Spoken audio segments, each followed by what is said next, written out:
Hello दोस्त, नमस्कार। मैं हूँ रेखा उपाध्याय। स्वागत करती हूँ राधा भक्ति सागर के चैनल पे।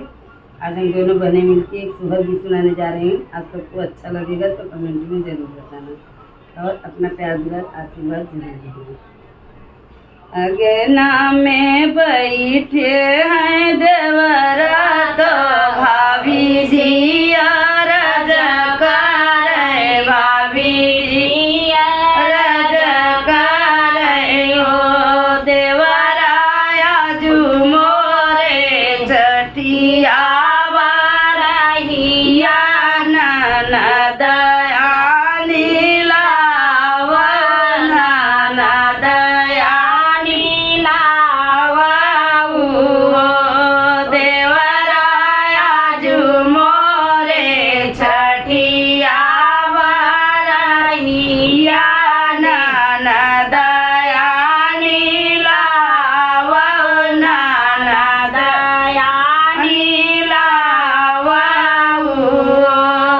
इतनी बचर सुने देवरा सुनाई नहीं पाए, सुनाई नहीं पाए नी हो देवरा घोड़े पीठी भये आसवारा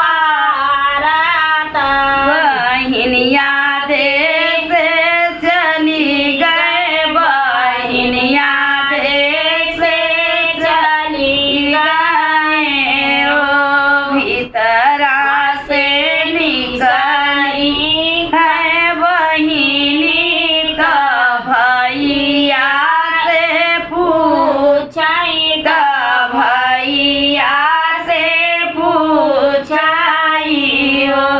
भैया कवना जरूरत तोहरे लागल महल हमारे आया, महल हमारे आया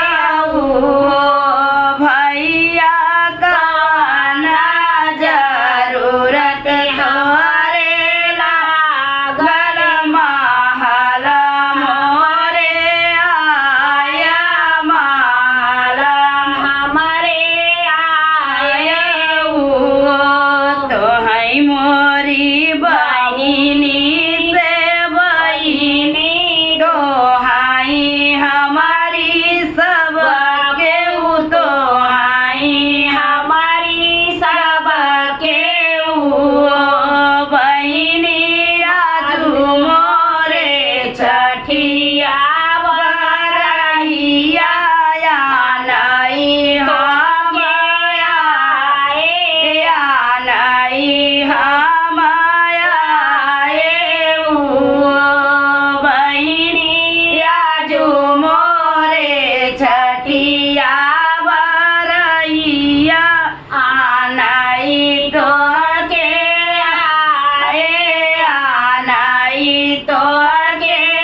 सिंगार नया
सिया भयनवा दूध पियते भयनवा दूध पियते नी हो चुनरी तदी मोरी माई तरी दे मोरे बाबा खरी दे मोरे बाबा